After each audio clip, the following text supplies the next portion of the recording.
Une preuve qu'elle est en vie? Peu de temps après la disparition de Delphine Jubilard, un phénomène étrange s'est passé sur ses réseaux sociaux. En effet, comme le rapporte la journaliste Valentine Arama dans son ouvrage Delphine Jubilard, une disparition, enquête au cœur d'un fait divers, paru mercredi 26 octobre aux éditions du Rocher, le compte Instagram de la mère de famille s'est activé.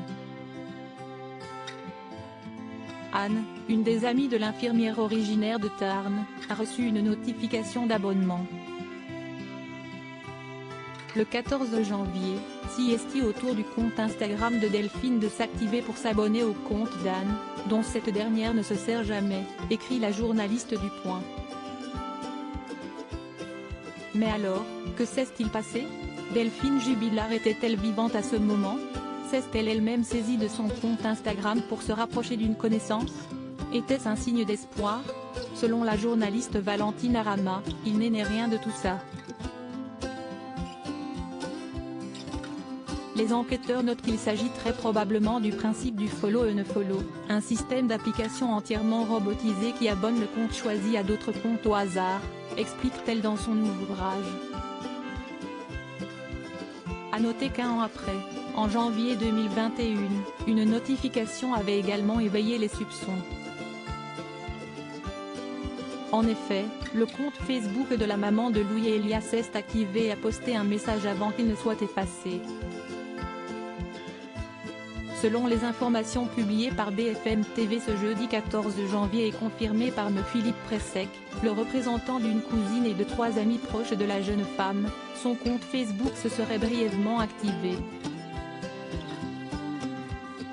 En effet, il semblerait qu'une personne non identifiée se soit connectée sur son profil, ait posté un message vide sur un groupe dont elle est membre puis ait rapidement supprimé le post, seulement quelques minutes après. Disparition de Delphine Jubilard, son téléphone détient-il la réponse? En septembre dernier, ce sont nos confrères de RTL qui se sont penchés sur le téléphone de l'ex-compagne de Cédric Jubilard. En se penchant sur une expertise, ils ont dévoilé que ce dernier serait resté à proximité de son domicile jusqu'à son extinction à 7h48, le matin du 16 décembre 2020. Pour rappel, d'après les dernières expertises, une action humaine a été établie, et constatée par les experts, à 6h52. Pour rappel, Delphine Jubilard a disparu dans la nuit du 15 au 16 décembre 2020. Depuis, la mère de famille reste introuvable malgré de nombreuses recherches. Dans cette affaire, Cédric Jubilard est le principal suspect mais demeure présumé innocent des faits jusqu'à l'annonce du verdict final. Le 9 novembre 2022, une reconstitution sur la disparition de son épouse devait d'ailleurs avoir lieu mais a finalement été annulée. Nous avons fait cette demande de reconstitution.